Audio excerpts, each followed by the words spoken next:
आज भारत की पहली महिला राज्यपाल सरोजिनी नायडू की जन्म जयंती है। भारत में सरोजिनी नायडू की जन्म तिथि 13 फरवरी को राष्ट्रीय महिला दिवस के रूप में मनाया जाता है। भारत में महिलाओं के विकास के लिए सरोजिनी नायडू द्वारा किए गए कार्यों को मान्यता देने हेतु उनके जन्मदिन को राष्ट्रीय महिला दिवस के रूप में चयनित किया गया था। सरोजिनी नायडू भारत की पहली महिला राज्यपाल थी और भारत कोकिला के नाम से भी प्रसिद्ध थी। सरोजिनी नायडू का जन्म 13 फरवरी 1879 को हुआ था। उन्होंने देश की स्वतंत्रता के लिए भारतीय राष्ट्रीय आंदोलन में सक्रिय रूप से भाग लिया था। आज सरोजिनी नायडू का 142वां जन्म दिवस है। ये दिवस पहली बार 13 फरवरी को साल 2014 में शुरू हुआ था। इस दिवस का प्रस्ताव भारतीय महिला संघ और अखिल भारतीय महिला सम्मेलन के सदस्यों द्वारा किया गया था। सरोजिनी नायडू एक मशहूर कवयित्री, स्वतंत्रता सेनानी और अपने दौर की महान वक्ता भी थी। सरोजिनी अपने कविताओं में टूटे सपनों, शक्ति, आशा, जीवन और मृत्यु, गौरव, सौंदर्य, प्रेम, अतीत और भविष्य के बारे में बात करती थी।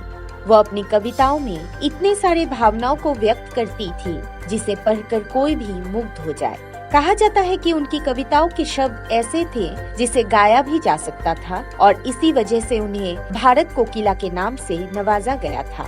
सरोजिनी के पिता अघोरनाथ चट्टोपाध्याय एक नामी विद्वान थे और माँ वरदा सुंदरी कवयित्री थी और बांग्ला में लिखती थी। सरोजिनी कुल 8 भाई बहन थे जिसमें वो सबसे बड़ी थी। उनके एक भाई वीरेंद्रनाथ क्रांतिकारी थे और एक भाई हरेंद्रनाथ कवि, कथाकार और कलाकार थे। सरोजिनी नायडू बचपन से ही होनहार थी और वो कई भाषाओं जैसे उर्दू, तेलुगु, इंग्लिश, बांग्ला और फारसी भाषा में निपुण थी। सरोजिनी बचपन से ही बुद्धिमान थी। उन्होंने 12 वर्ष की छोटी आयु में ही 12वीं की परीक्षा अच्छे अंकों के साथ पास कर ली थी। 13 वर्ष की आयु में लेडी ऑफ द लेक नामक कविता रची। उनकी पहली कविता संग्रह का नाम गोल्डन थ्रेशोल्ड था।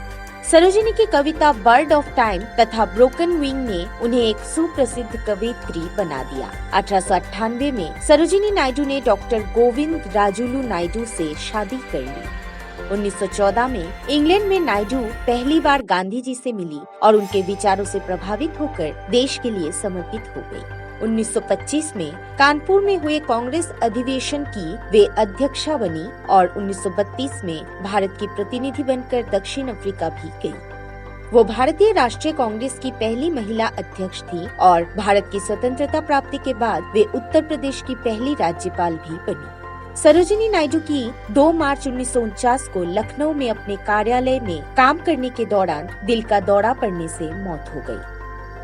13 फरवरी 1964 को भारत सरकार ने उनकी जयंती के अवसर पर उनके सम्मान में 15 नए पैसे का एक डाक टिकट भी जारी किया था। आज हम भारत की पहली महिला राज्यपाल सरोजिनी नायडू की जन्म जयंती के अवसर पर उन्हें श्रद्धांजलि अर्पित करते हैं।